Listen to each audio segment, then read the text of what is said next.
Hi friends, this video shows how to check whether TV or monitor support HDR using PS5 console. Please don't forget to subscribe this channel. Please like and share the video.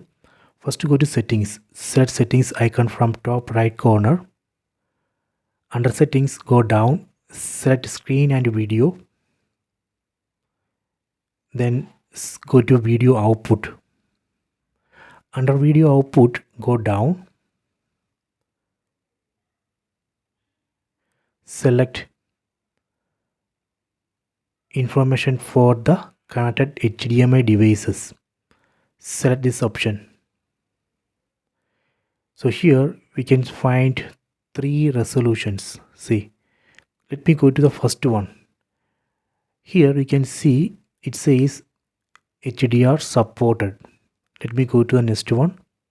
It says HDR supported. Go to the next one.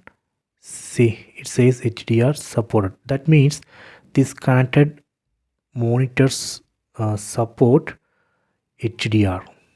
So this way we can check whether connected TV or monitor support HDR. So I hope you have enjoyed this video. Please subscribe this channel. Please like and share the video.